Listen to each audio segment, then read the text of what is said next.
Nah, jadi jawabannya menikah setelah wafatnya Ruqayyah, tidak langsung berjamaah. Gitu. Wallahu a'lam bishawab. Mungkin Ustaz mau menambahkan. Mungkin sudah ada pertanyaan. Ya. Masih ada di sana. Bapak-bapak tidak ada yang bapak-bapak terus ada. Dari yang kalau silakan menjemput bola. Ibu-ibu atau bapak.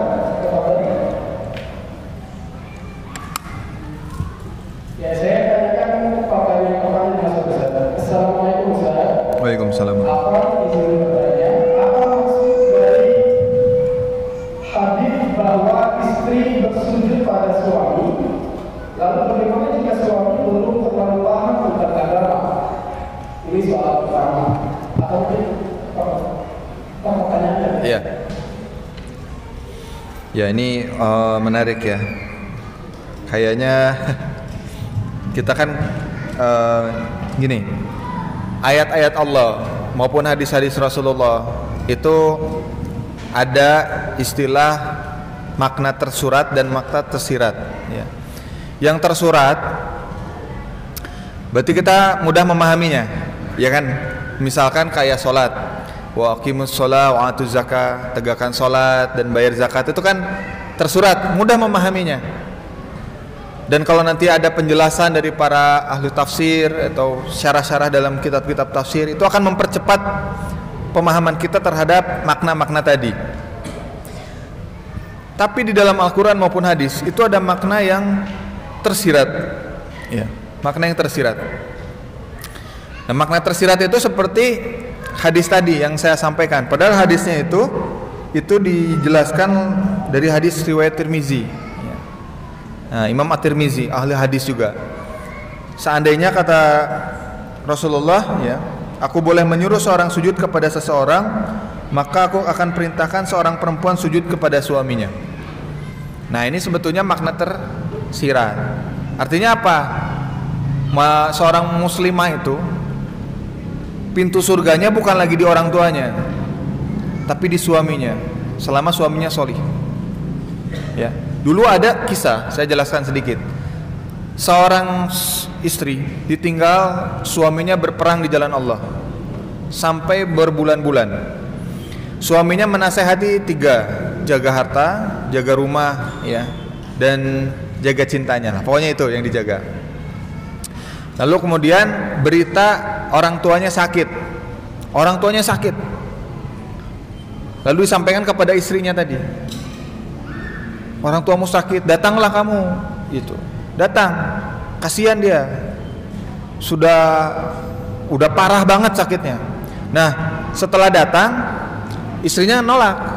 Aku masih dalam ketaatan kepada suami. Suamiku belum datang dan aku belum mendapatkan izin dari suamiku. Akhirnya pulang dengan kecewa.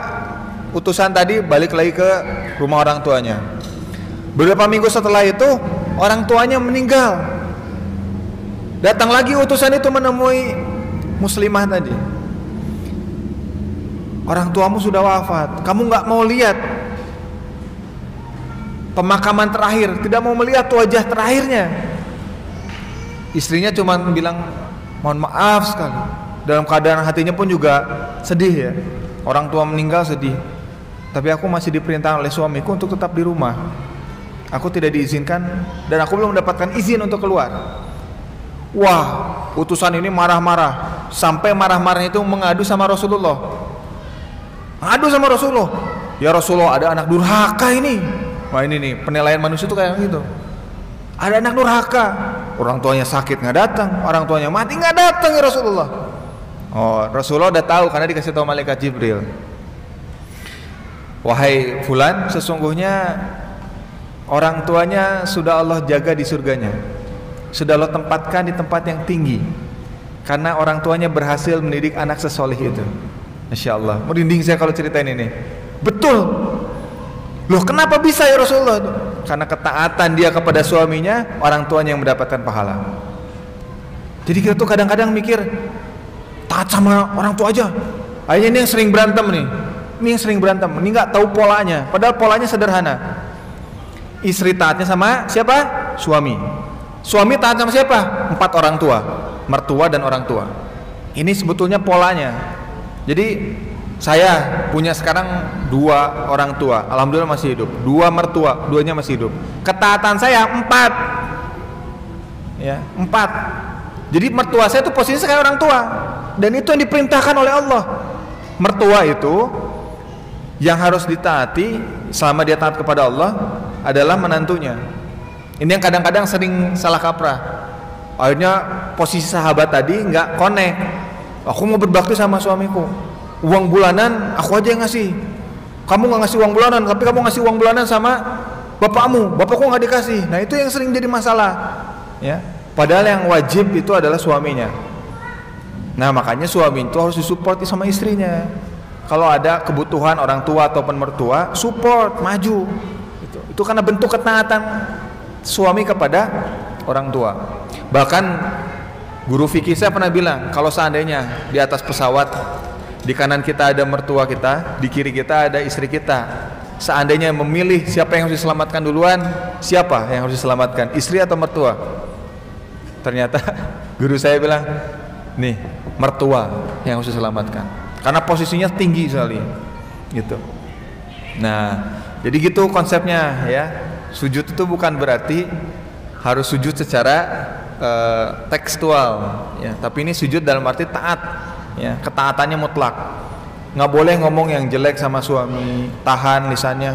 Memang kita tuh suami tuh mohon maaf ya, sering nyebelin ya, ya kan?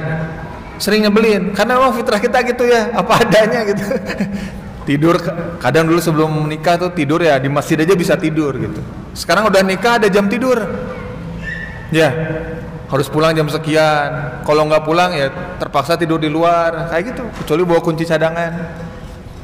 Jadi lebih terpola, alhamdulillah. Terima kasih para istri ya, kita ucapkan. Ya, kemarin kan hari ayah, minggu lalu minggu istri, nanti ada hari anak, hari semuanya ada ya. Guru saya bilang kata udah, nggak usah ada hari lah. Yang hari itu kata Abdullah bin Mas'ud ditanyakan hari apa yang harus kita rayakan? Hari di mana kita tidak bermaksiat kepada Allah pada hari itu. Ya salah satunya adalah hari kita taat sama suami, gitu. Gitu ya. Termasuk izin ya. Nih saya mungkin akan sedikit tambahkan, izin sama istri, izin sama suami itu cukup banyak. Istri itu fitrahnya di rumah. Puasa saja harus izin sama suami. Menafkahkan harta harus izin sama suami. Wah, berarti kalau nggak izin sama suami kita nggak dapat pahala. Dapatnya setengah, 50%. Mau 50% mau 100%. 100% izin sama suami. Jadi banyak izinnya. Tapi dari izin itu Allah berikan apa? Kemuliaan surga. Karena selama suami istri itu taat sama suaminya, Allah sediakan surga yang luas buat istri. Dan masya Allah, Ustaz, kalau peristiwa Isra Mi'raj itu Rasulullah itu sampai menyampaikan berulang-ulang. Kebanyakan di akhirat nanti di neraka itu kebanyakan wanita. Ini kata Rasulullah sendiri. Makanya Rasulullah itu mengajarkan Sayyidah Aisyah untuk mewanti-wanti umatku jangan sampai ada yang masuk neraka. Itu nggak boleh. Karena Rasulullah melihat dengan mata kepalanya sendiri bahwa kebanyakan neraka diisi oleh wanita. Karena kan pelanggaran syariatnya sangat mudah ya. Kita kayak gini, laki-laki keluar rumah asal pakai kaos, celana panjang menutup aurat sampai lutut, selesai. Perempuan itu minimal berapa jam persiapan untuk keluar dari rumah, dari kamar. Milih jilbab ungu, kayaknya nggak cocok. Milih jilbab hijau, gitu ya nih. Aduh ini kurang menarik, kayaknya ganti lagi warna pink. Itu baru pemilihan baju. Nanti bisa diestimasi waktunya. Belum apa yang harus dipersiapkan, masuk ke tas apa aja gitu. Kalau diburu-buru, aduh ketinggalan, itu paling banyak tuh. Dompet ketinggalan, semua ketinggalan. Kalau diburu-buru kayak gitu, itu memang fitrah perempuan, milih-milih gitu. Nah itu bagian daripada fitrah masing-masing. Cuman insya Allah tadi selama patokannya inna akramakum indallahi atqakum, insya Allah sama-sama mulia di sisi Allah. Jadi nggak ada yang lebih mulia dan lebih tinggi di sisi Allah kecuali ketakwaan. Wallahu a'lam bishawab. Masih ada dua pertanyaan lagi yang sudah lahir ke kami. Pertanyaan kedua, Ustaz, bagaimana mengikuti hadis Nabi tentang istrinya ketika beliau bersabda mereka jika dipandang menyenangkan? Itu cara memahami tadi seperti apa? Mereka jika dipandang menenangkan. Wah, ini berat ya di saya. Mungkin saya akan kasih gambaran. Selain ketaatan tadi, suami dan istri tadi ya punya pola yang unik komunikasinya. Selain ketaatan tadi, yaitu apa? Istri itu wajib hukumnya untuk bersolek, ya. Bersolek itu berdandan secantik mungkin. Kalau bisa cari skincare paling bagus di kota Semarang, ya. Mau skincare yang apapun. Pakai uang siapa? Uang suami dong. Pinjam aja lah kartu debitnya, itu selesai lah masalah ya. Kecuali kartu debitnya kosong, percuma juga bawa kartu debit kosong. Nah, rawat, percantik, ya, para muslimah, supaya apa? Itu ada jadi pahalanya, ya. Jadi kalau kita niat, kan innamal a'malu binniyat, itu kata hadis yang diriwayatkan oleh Umar bin Khattab, sesungguhnya amal itu tergantung niat. Nah, kita niatkan, kita berdandan, wangi, cantik, menarik, itu untuk suami kita. Itu jadi pahala besar sekali di sisi Allah, ya. Menggoda suami, wah itu pahala. Suami sendiri ya, bukan suami orang. Menggoda suami sendiri, bukan suami orang. Suami sendiri digoda, disayang-sayang, ya. Itu pahala di sisi Allah. Bayangkan Rasulullah menyampaikan bahwa ketika pasangan suami dan istri itu bersentuhan tangan seperti ini saja, ya, itu dosa itu berguguran, ya, seperti salju berguguran. Itu ilustrasinya. Nah, bayangkan kalau bukan suami dan istri, ya berarti apa? Pahala yang berjatuhan, ya, pahala yang berjatuhan. Tapi kalau sudah menikah, itu dosa berjatuhan. Bilang cinta, bilang sayang, memandang itu enak, ya kan. Kadang-kadang tuh kelirunya kita kan kalau ke undangan kita baru dandan ya, bedak 3 cm gitu kan ya, lipstick, wah tebel-tebel kayak Joker gitu kan. Nah itu salah pandang, salah sudut pandang. Di persepsi hadis itu kita bersolek di hadapan suami kita dengan dandan yang paling cantik, ya. Jadi bukan di sosmed udah dandan cantik set gitu ya. Padahal mah pas nggak pakai sosmed ternyata pakai daster ya, mandi jarang. Astagfirullahaladzim. Saya tuh kadang-kadang sedih gitu ya. Nah di hadapan suami itu justru harus wangi. Itu jadi pahala. Sehingga apa? Suami nggak cari yang lain. Ya, dulu Rasulullah kan manusia. Ketika melihat wanita, beliau langsung tundukkan pandangan, lalu kemudian pulang ke rumah Ummu Salamah. Lalu kemudian bermesraan dengan Ummu Salamah. Setelah hajatnya selesai, keluar rumah, Rasulullah beristighfar kepada Allah, ya Allah, aku berlindung kepadamu dari godaan syaitan yang terkutuk, dan apa yang dilihat di luar itu ada di rumah. Itu kata Rasulullah. Jadi ada di rumah. Itu hebatnya, Masya Allah. Pernikahan itu semakin banyak orang yang menikah, sebetulnya semakin dunia itu lebih tenang harusnya, ya kan? Kenapa? Karena kedewasaan itu akan lebih cepat terbentuk. Orang lebih punya tanggung jawab, ya. Orang lebih punya wibawa. Itu hanya ada setelah pernikahan, ya. Sakinah mawaddah warahmah itu kalau diuraikan lebih dalam, lebih detail, orang yang belum menikah itu nggak punya mawaddah, ya. Kalau sakinah mungkin bisa, tapi mawaddah itu datangnya itu dari resep pernikahan. Punya wibawa itu. Makanya perceraian rata-rata ya, itu selingkuhnya itu ya dengan suami-suami orang. Itu perceraian. Selingkuh sama suami orang. Karena gitu ya. Hidup itu sawang sinawang, itu kayaknya enak tuh rumah tangganya. Oh ini gitu. Saya setelah nikah di Garuda Janda itu banyak banget. Banyak banget janda itu ngajukin diri, Ustadz saya mau nikah sama Ustadz. Wah itu saya repot. Saya cuma bilang nih, ini ada yang kayak gini, istri saya cuma senyum aja. Kayak gitu doang. Tapi godaannya tinggi karena tadi setelah menikah itu ujiannya besar. Makanya disitulah kemudian peran istri itu jadi vital. Walaupun tahu Ustadz kan qanaah tadi diajarin sama Ustadz. Ya qanaah itu bukan dalam arti harus tidak bersolek di depan suami, hukumnya wajib. Gimana bisa suami dekat sama istrinya? Mau jaga jarak bentar, kita social distancing dulu. Kamu belum mandi 3 hari kan? Nauzubillah. Nah ini catatan penting ya buat kita. Tapi termasuk suami. Suami juga jangan nuntut istrinya harus berdandan, suami juga harus wangi, harus mandi. Makanya Rasulullah itu ya, ketika di malam-malam pengantin, beliau menganjurkan untuk mandi. Ya, ada nggak hadisnya? Pernah baca nggak? Harus mandi, harus berdoa, itu ada. Karena apa? Itu supaya dijaga terus, bukan pas malam pengantin saja, bukan hanya malam zafaf itu, bukan. Tapi setiap malam bersama pasangannya harus sama-sama wangi, sama-sama berdandan, sama-sama ganteng. Karena suami pun juga ingin terlihat ganteng di depan istrinya. Istrinya ingin dilihat cantik oleh suaminya, gitu. Ya, bahkan harus sampai ke level kamulah wanita yang paling cantik di dunia, gitu. Kamu adalah bidadari yang Allah turunkan. Betul, itu jadi pahala, bukan hanya sekedar gombal.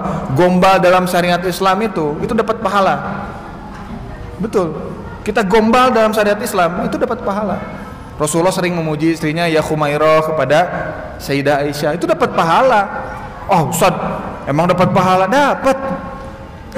Karena untuk apa? Menumbuhkan sama-sama cinta di antara masing-masing pasangannya. Itu. Ya, mulai hari ini ya, Bu Ibu. Ustaz kalau udah sangat sepuh gimana Ustaz? Apa harus dandan juga? Ya, nggak usah dandan tapi menarik lah. Bisa wangi, bisa bersih. Itu insya Allah udah memenuhi syarat gitu. Insya Allah. Wallahu a'lam bishawab.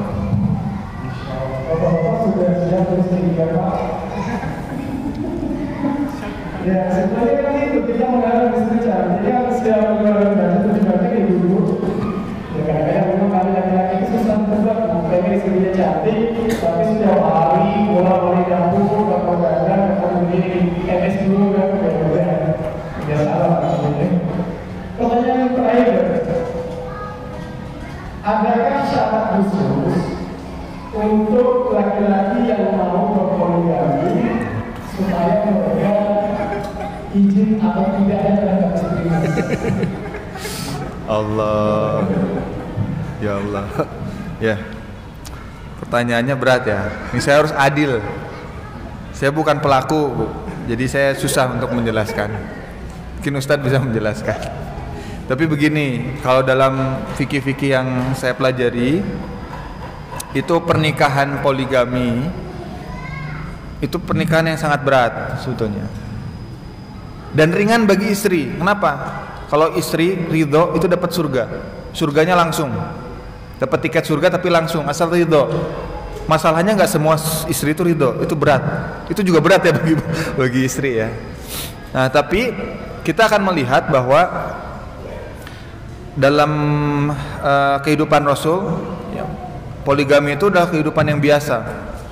Ya, bukan kehidupan yang jadi wacana. Oh, sekarang kan wacana. Nah, bapak-bapak pasti punya wacana tuh, tapi nggak berani. Ya, wacana aja gitu, cuman punya planning ya, tapi nggak berani. Nah, sebetulnya saya ingin lihat dari sudut pandang hidupan Nabi dulu ya. Rasulullah itu berpraktek poligami, tapi bukan poligaminya yang difokuskan. Karena pernikahan Rasul itu rata-rata semua karena perintah Allah. Ya, yang kedua karena kepentingan politik dalam Islam. Salah satu pernikahan Rasul dengan Maria Al-Qibtiyah itu adalah pernikahan politik. Kenapa? Karena wilayah Mesir nanti ke depan itu menjadi wilayah Islam. Karena punya kekerabatan langsung dengan Rasulullah SAW. Lalu yang ketiga, pernikahan Rasulullah ini itu juga bukan pernikahan berdasarkan hawa nafsu. Kita tahu bahwa jumlah istri Nabi 13. Tapi satu-satunya wanita yang masih dalam kondisi perawan itu hanya Sayyidah Aisyah. Yang lain udah banyak yang udah agak sepuh. Bahkan tadi ya Sayyidah Saudah binti Zam'ah itu sudah menopause. Dia tidak bisa melakukan apa-apa lagi dengan suaminya. Nah, jadi sisanya semua janda. Zainab binti Jahsh, jandanya sahabat Nabi Usamah bin Zaid. Lalu kemudian ada Zainab binti Huzaimah ya. Itu semua adalah janda semua. Ya, janda-janda. Tapi janda-janda yang solihah. Kalau lihat kacamata tadi, itu hampir nggak ada peluang untuk menggambarkan Rasulullah senang dengan atau melakukan dengan hawa nafsunya. Nah, kita ini ilmunya belum ada, niatnya banyak, wacananya banyak, eksekusinya lemah. Apalagi ngomong minta izin. Oh, itu makin melempem lagi gitu. Padahal bukan izin itu yang dimaksud ya. izin itu sebetulnya tidak diwajibkan. Jadi hukumnya hanya pemberitahuan. Jadi bukan izin ya. Kan kalau izin itu permit ya. Nanti bisa allow, bisa deny gitu kan ya. Tapi kalau yang dimaksud di sini izin itu untuk menyampaikan informasi aja. Contoh ekstrimnya gini, "Mah, minggu depan saya nikah, datang ya." Nah gitu. Itu cuman informasi aja, sekedar pemberitahuan, sosialisasi lah bahasanya.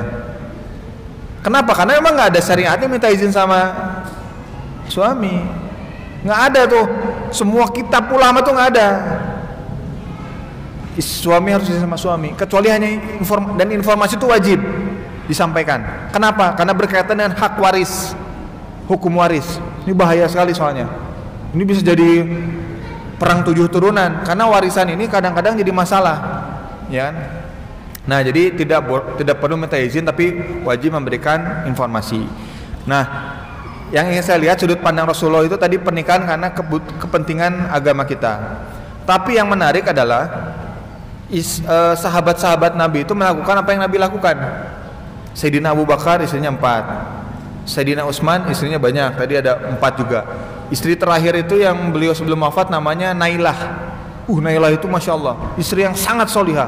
Bahkan ketaatan kepada Sayyidina Utsman itu dibuktikan dengan jarinya putus untuk melindungi Sayyidina Utsman ketika Sayyidina Utsman diserang sama kelompok Abdullah bin Saba, orang Yahudi yang nyerang rumah Utsman ketika beliau menjadi khalifah.